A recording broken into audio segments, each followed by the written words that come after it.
There was a radio program on not too long ago that asks, is a state inspection a money grab or is it necessary? Vehicles are better than they ever used to be, and probably it's not necessary now, and it's just a money grab. The host of that show really didn't want it discussed unless you just felt it was a money grab. Unless you agreed with him 100% and no questions asked, you weren't going to be able to say anything. And that's pretty much how he handled each and every call. But, it's his program. He can do that, I guess. That's, if you feel that strongly about it, see if you can get your own program. All right. However, I thought about the question myself, and I think both. I think it's a money grab, but I do think it's necessary. And one of his points was that out of the 50 states, 19 of the states use an inspection and the other 31 do not. Well, no. Something I've always believed is that doesn't matter. The majority is not always right. I've always believed that. If you ever voted for somebody who didn't win the election, whether it was the president, a governor, a senator, a mayor, whatever, if you ever voted for somebody who did not get elected, well, as far as you're concerned, the majority wasn't right. Or you were wrong. It's one or the other.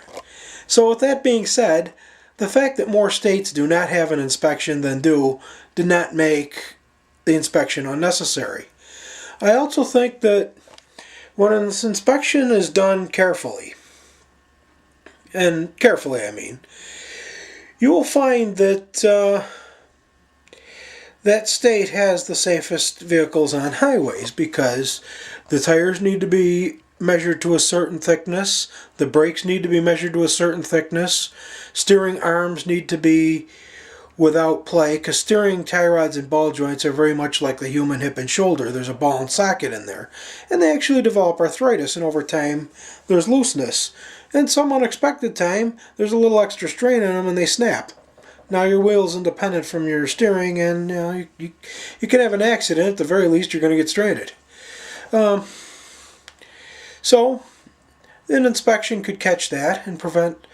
This guy also feels that accidents nowadays aren't really caused by vehicles that are unsafe, or very rarely they are. But then again, one of his callers in said, did it occur to you maybe that there's less vehicles malfunctioning to cause accidents because the inspection catches that?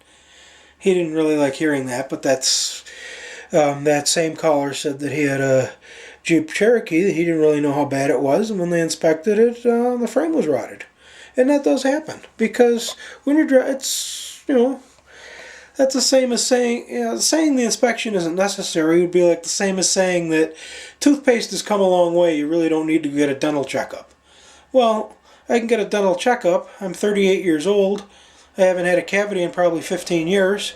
That doesn't mean I couldn't have one now. And maybe if I get a thorough cleaning, I'm less likely to get one because the dentist's cleaning capabilities have more than what a brush and paste can do. So I think it's a good idea to be checked up at least once a year. Should I say, well, I'm 38 years old and I really haven't had a cavity since I was about 24, so maybe it's not necessary. I wouldn't take that attitude. And I think the same thing about a vehicle inspection.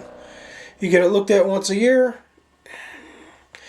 Maybe you need work, maybe you don't. Or maybe they can even tell you stuff like, you don't need brakes right now, but you may need them within 3 months. So when your brake pedal feels a little spongy or you start hearing grinding, you're not going to be totally taken aback by this. You'll know that it was coming. I think it's a good idea. So in this particular case, I again agree with the minority. I believe the 19 states that use the inspection are correct, and the 31 that do not are wrong. My take again.